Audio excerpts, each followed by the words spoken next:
Hello all, welcome back to our channel కృపగారి వంటిల్లు. ఈరోజు మన ఛానల్లో నాటు పీతల ఇగురిని ఎలా రెడీ చేసుకోవాలో ఈ వీడియోలో అయితే చూపించబోతున్నాను.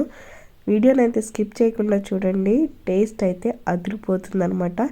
మనం లేట్ చేయకుండా ప్రాసెస్లోకి అయితే వెళ్ళిపోదాం. ముందుగా స్టవ్ ఆన్ చేసుకొని కడాయి అయితే పెట్టుకోవాలండి. కడాయి హీట్ అయిన తర్వాత తగినంత ఆయిల్ అయితే వేసుకోవాలి. ఆయిల్ హీట్ అయిన తర్వాత ముందుగా మిక్సీ పట్టుకున్న ఉల్లిపాయ పేస్ట్ని అయితే వేసుకోవాలండి. ఉల్లిపాయ పేస్ట్ అనేది బాగా మెత్తగా గ్రైండ్ అవ్వకూడదు, కాస్త ముక్కలుగా ఉన్నట్టుగానే మనం గ్రైండ్ చేసుకోవాలి. ఇప్పుడు ఇందులోనే ఒక 5 పచ్చిమిర్చి ముక్కల్ని కూడా వేసేసుకోవాలండి. దీన్ని అయితే మనం గోల్డెన్ బ్రౌన్ కలర్ వచ్చేంత వరకు ఫ్రై చేసుకోవాలి. ఇవైతే నాటు పీతలండి, గడ్డలో ఉంటాయి కదా అవన్నమాట. గడ్డలు పొలాలు ఇలా ఎక్కడైనా మనకు దొరుకుతాయి.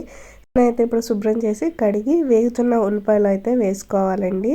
మాకైతే పీతలతో పాటు 2 చేపలు కూడా దొరికాయి అనమాట. సో వాటిని కూడా వేసేసాను.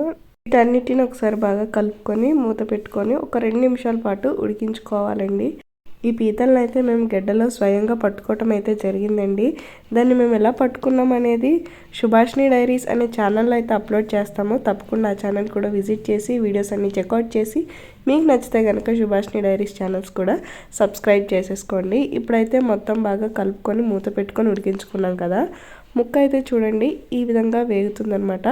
ఇలా వేగితే సరిపోతుంది. ముక్క అనేది కాస్త వేగాలి. ఈ విధంగా కాస్త వేగితే సరిపోతుందండి.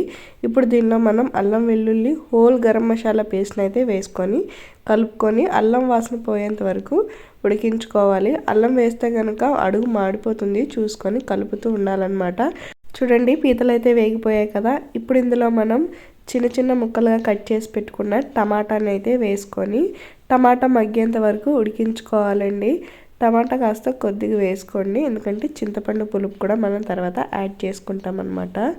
సో ఇప్పుడు ముక్కలు కూడా వేసుకొని బాగా దగ్గర పడేంత వరకు ఉడికించుకోవాలి. ఇలా ఉడికిన తర్వాత దీనిలో ఇప్పుడు ఒక 3 to 4 టేబుల్ స్పూన్ల కారం అయితే వేసుకోవాలి. అండ్ అలాగే 1/2 టేబుల్ స్పూన్ పసుపు, రుచికి తగ్గట్టుగా సాల్ట్ వేసుకోవాలి. అండ్ అలాగే ఇక్కడ మీరు పెప్పర్ వేసుకుంటే చాలా బాగుంటుందండి. మిరియాల పౌడర్ని దాన్ని కూడా వేసుకుంటే మనకున్న జలుబు దగ్గు ఇవన్నీ తగ్గిపోతాయి అన్నమాట. సో ఇప్పుడు ఇది బాగా కలుపుకున్న తర్వాత దీనిలోకి మనం చింతపండు రసాన్ని కూడా వేసుకోవాలి. పులుపు ఎక్కువగా ఉన్నా కూడా బాగానే ఉంటుంది.